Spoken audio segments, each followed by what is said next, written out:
Mabilisang rev o long ride na may overnight? Long ride na may overnight. With chicks, wala. Siyempre, dapat meron. Meron. Uy! Wow! Good morning mga ka-SC. Jingo Estrada here. Magkakaroon tayo ng ride series interview. Simulan natin kay sir. Boss, short intro lang. Pangalan, anong motor natin ngayon? Taga-saan ka? Ako nga pala si Ron Joseph Mercado, taga Dasma, Cavite.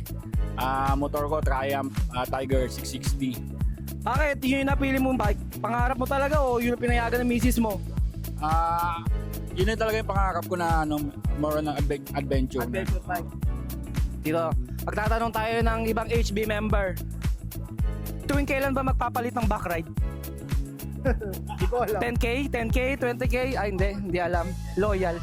Kunyari, loyal. Charot! Boss!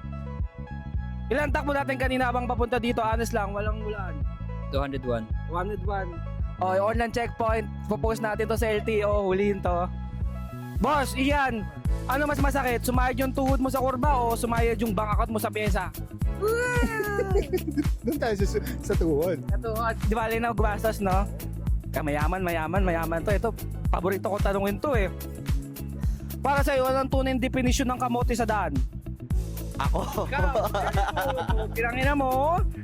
Daddy, anong mas mahirap i-maintain? Yung low profile tier na gulong at chain o yung load kay misis pag may kasalanan?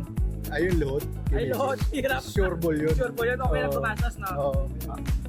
Boss, anong reaction mo kapag may nakatabi kang nakascooter sa traffic tapos hinahamon ka ng rev? Wala, magdadasal ako. Mabait ka? Dapat bless you, bless Ba't you. kang ina, binomba mo yung mga nandun kanina? Wala ko ebidensya. Mabait. Ito, tanungin natin to. Ito si Boy Komang. Putang ina to eh. Magkano TD? Magkano TD mo ngayon? Outfit check. 2H. Eh, bigay sponsor ni nanay. Galing baon. Galing baon. Galing baon. Bagong opera lang. Galing Komang eh. Mahal na budol, pinagsisihan mo. Yung gulong. Pinaka worth it na binili mo sa bike mo. Yung tambucho. Tambucho. LTO, calling yung LTO. Hindi to sumusunod sa 100 decibel. Kung papipiliin ka, brand new high-end na helmet o mamahaling gulong? Gulong. Gulong? Sana mo, swipe mo yung gulong mo eh. Ito, paborito ko to eh. Racing o chill ride? Racing tayo. Tangin ang chill ride. Bading! Cornering o straight line top speed? Cornering, bro. Cornering, ayaw mo straight line. Technical skill. Skills. Kami nakakauna lang kami kapag diretso eh. Boss Mike, Oh. late breakfast o balik tulog? Balik tulog. Tagal nila, late sila eh, no? Mga putang ina talaga to mga member na to eh. Ano dapat gamitin kapag may tumawid na aso o kaya tumawid sa pedestrian? Busina o ire-rev mo yung motor mo? Eh, syempre, meron ko Mayabang, putang ina!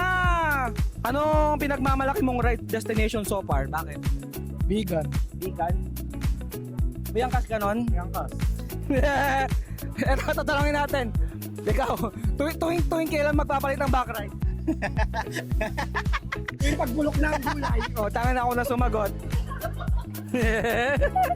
Sir, sa dami ng toxicity sa social media ngayon tungkol sa big bike at motor sa Pilipinas, ano mensahe mo sa mga riding community para manatili yung tunay na kapatiran? Yun, maging bomba lang ng bomba. Sagad yung Bomba lang palagi. ng bomba. Wala kayo pakialam. Kahit mahal yung gasolina? Mag long ride pa kayo. Ubusin yung pera nyo. Sige, copy sir. Sir, ano pet peeve mo kapag may rides?